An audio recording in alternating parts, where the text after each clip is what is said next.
ഞാൻ എൻ്റെ അമ്മയുടെ അടുത്തേക്ക് പോവുകയാണ്. അപ്പം ഞാൻ മുടി മുറിച്ചിട്ട് ആദ്യം പോകുന്ന സ്ഥലമാണ്. അപ്പം നമുക്ക് നോക്കാം അവരുടെ റിയാക്ഷൻ എങ്ങനെയാണ്. ചിലപ്പോൾ വൾഗറായിരിക്കും, കുഴപ്പമില്ല. സോ ഞാനിപ്പം മമ്മിയുടെ അടുത്തേക്ക് പോവാണ്.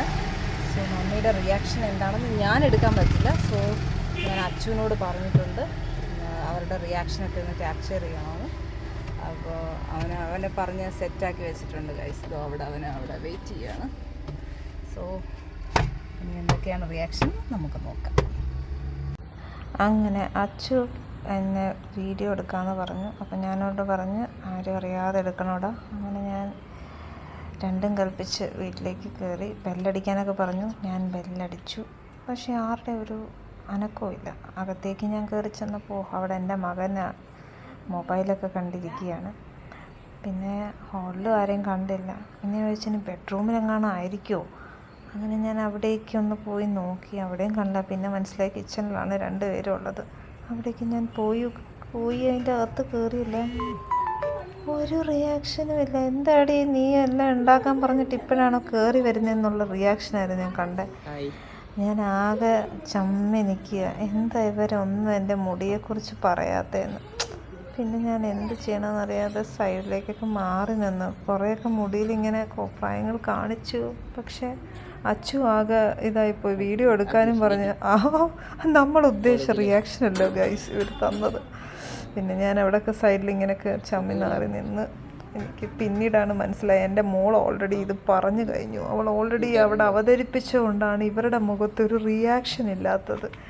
അതുകൊണ്ട് അതങ്ങ് ചീറ്റിപ്പോയി. പിന്നെ കുഴപ്പമില്ല, ബെറ്റർ ലക്ക് നെക്സ്റ്റ് ടൈം. പിന്നെ ഞാൻ അവിടെ ചെന്നപ്പോൾ അവർ നല്ല അടിപൊളിയായിട്ട് അവിടെ ചിക്കൻ ഫ്രൈയും നല്ല മുരിഞ്ഞ് മമ്മി അവിടെ ഉണ്ടാക്കിക്കൊണ്ടിരിക്കുകയാണ്.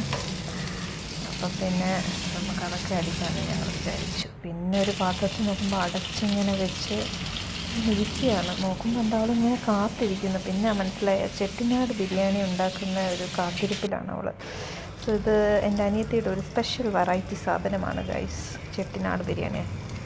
അടിപൊളി ബിരിയാണിയാണ്, നിങ്ങളൊക്കെ ട്രൈ ചെയ്യണം.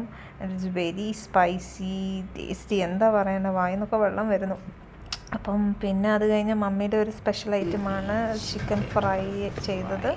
കബാബല്ല, ഫ്രൈ ചെയ്തതാണ്. സോ അപ്പം നല്ല യമ്മിയാണ്.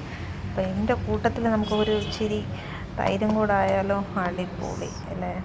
അപ്പോൾ പിന്നെ ഞങ്ങൾ കൂടുതൽ വെയിറ്റ് ചെയ്തില്ല. അപ്പം ഞങ്ങൾ ബിരിയാണിയൊക്കെ ഇങ്ങനെ പ്ലേറ്റിലേക്ക് വിളമ്പി. അങ്ങനെ കുട്ടികളും മഹേഷ് ഏട്ടനും എല്ലാവരും കൂടെ ഫസ്റ്റ് ട്രിപ്പിലിരുന്നു. അപ്പോൾ എല്ലാവരും ഈ സ്വാദിഷ്ടമായ ചെട്ടിനാട് ബിരിയാണി ഒന്ന് ട്രൈ ചെയ്യണം.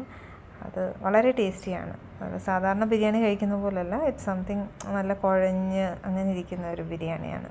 അതിനകത്ത് ചിക്കനകത്തൊക്കെ ഉപ്പും പുളിയും ഒക്കെ പിടിച്ച് നല്ല ടേസ്റ്റാണ്. അതിൻ്റെ കൂട്ടത്തിൽ ഈ തൈരും കൂടെ ഒഴിച്ച് കഴിച്ചാൽ അടിപൊളി ടേസ്റ്റാണ്. ഒരു ചിക്കൻ ഫ്രൈയും ഇതൊക്കെ സൈഡിൽ വെച്ച് നമുക്കൊന്ന് അടിപൊളിയായിട്ട് സൂപ്പറായിട്ട് തിന്നാം. അപ്പോൾ ഇതൊക്കെ നിങ്ങൾ വീട്ടിൽ ട്രൈ ചെയ്യേണ്ടതാണ്. ഓക്കെ, അപ്പോൾ ഇവിടെ നോക്കൂ, എല്ലാവരും നല്ല അടിപൊളിയായിട്ട് കഴിച്ചുകൊണ്ടിരിക്കുകയാണ്. അവരൊക്കെ ഫുള്ളി ഇഷ്ടപ്പെട്ടു. അമ്മുനിയൊക്കെ ഈസ് വെയിറ്റിംഗ്. ഇപ്പം തിന്നാം. കുഞ്ഞൻ ഈസ് ഓൾസോ വെയിറ്റിംഗ്. ഇവിടെ ഒരാൾ പ്ലേറ്റിൽ താളം പിടിച്ച് തുടങ്ങി. അങ്ങനെ എല്ലാവരും ഹാപ്പിയായി. ബൈ.